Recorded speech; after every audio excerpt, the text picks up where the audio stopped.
अस्सलामु अलैकुम व रहमतुल्लाहि व बरकातुहू। अल्हम्दुलिल्लाहिल्लज़ी अंज़लल कुरआन फ़ी शहरि रमज़ान वस्सलातु वस्सलाम अला मुहम्मदिन खैरिल अनाम व अला आलिहि व अस्हाबिहिल किराम इला यौमिल क़ियामति अम्मा बअद।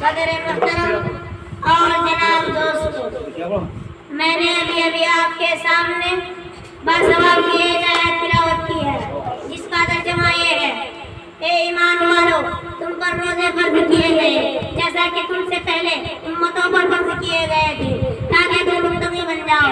इस्लाम की बुनियादी तालीमात में ईमान, नमाज, ज़कात के बाद रोजा का दर्जा है।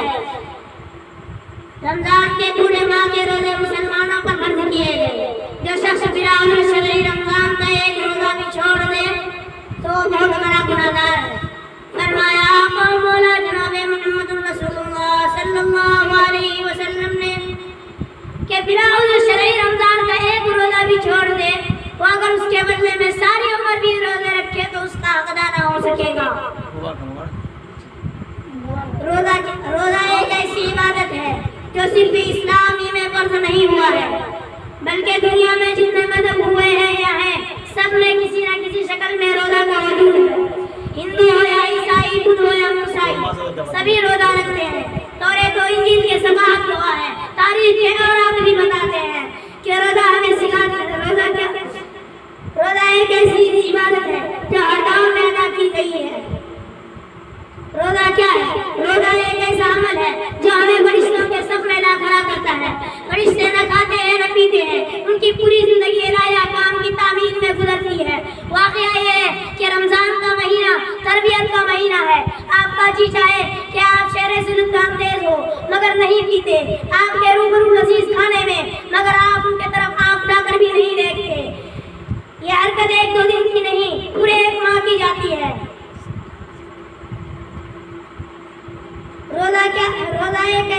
रोजा हमें सिखाता है कि हमें वही करना चाहिए जो सबसे पहले सरकार की मर्जी है। वो कहे कि चलो तो हम चल पड़े, वो कहे रुक जाओ तो रुक जाए, वो कहे कि खा लो तो खा ले, वो कहे कि पी लो तो पी ले, और कहे कि ना खाओ और ना पियो तो हमें उसके सामने सर झुकाना लाजमी है।